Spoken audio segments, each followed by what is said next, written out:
Hello, welcome to Mad River. My name is Nate, and I'm one of the guides out here on the Snake River.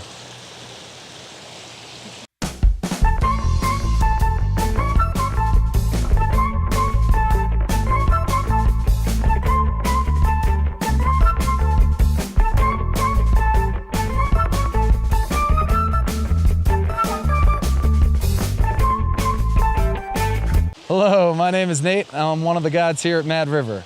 I'm going to talk today about what happens if you fall into the river. Number one rule, stay calm at all times if you're out of the boat. Do not panic. It's easier to hold your breath if you're calm. It's much easier for us to get you back in the boat if you're not yelling and screaming. Usually it's like rule number one, and there only is rule number one. After that, I talk about everything else. It's just don't panic is the big one. I say that like 7 times throughout the speech. Most people freak out, and you got to stay calm.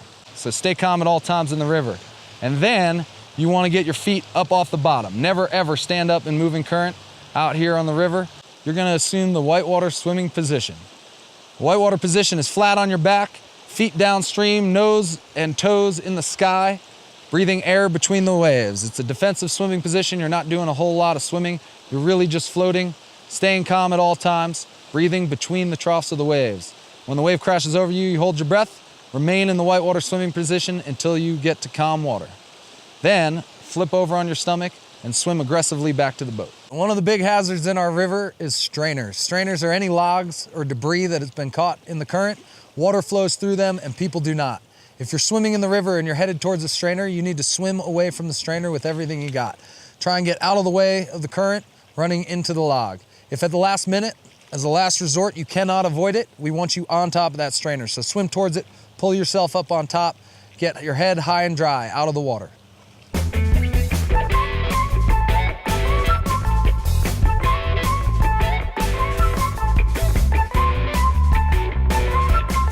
There's a blue and white line that runs around the perimeter of all our boats.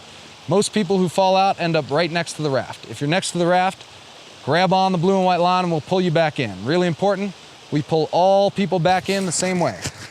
2 shoulder straps of the PFD, kneel on the side of the boat, grab that person, pull them back into the raft. Very easy to do if you do it properly.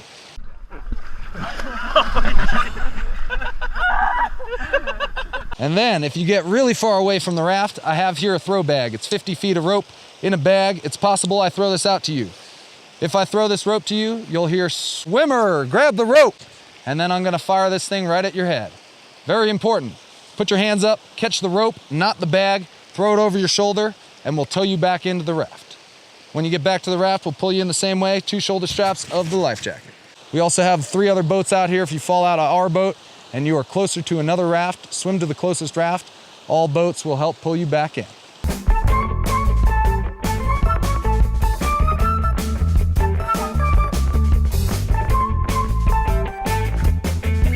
If the boat flips upside down, all the previous rules apply. Stay calm, stay flat on the surface, and swim back to the boat.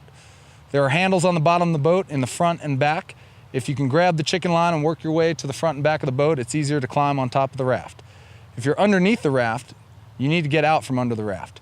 Press your hands off of the boat and get out from under the boat. If you can, climb on top of the raft. Hopefully your guide will be on top first, pulling people on top. We'll use this flip line to then rewrite the boat and continue the trip from there.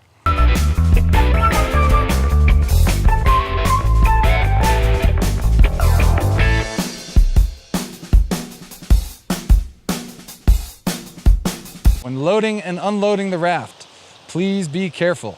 It's harder than it looks.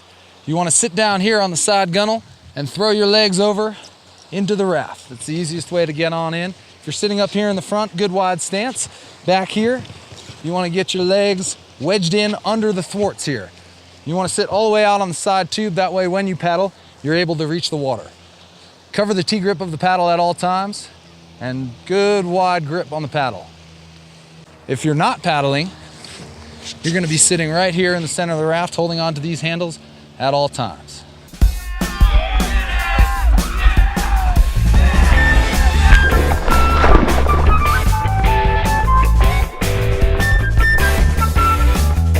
If you are paddling the boat today, you want to make sure your hands over the T-grip at all times, good wide paddle grip, and your feet are wedged at all times. If you wedge your feet and you paddle aggressively, you'll tend to stay in the boat. Vertical paddles are best, and if you get the whole paddle blade in the water, you'll be a lot stronger that way, a lot more stable, tend to stay in the raft if you paddle hard. You want to paddle with your whole upper body, not just your arms, bending forward, rocking back, using your core and back muscles instead of just sitting here using your arm muscles.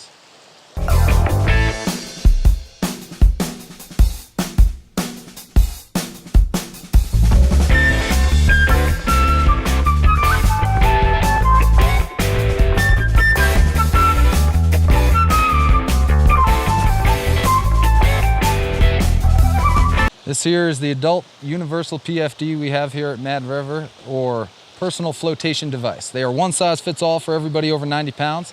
The first thing you need to do when you pick up your vest is loosen all 6 side straps. There's 3 on each side here, and then loosen the shoulder straps as well. These shoulder straps with a height adjustment, make sure this thing fits right in the middle of your chest.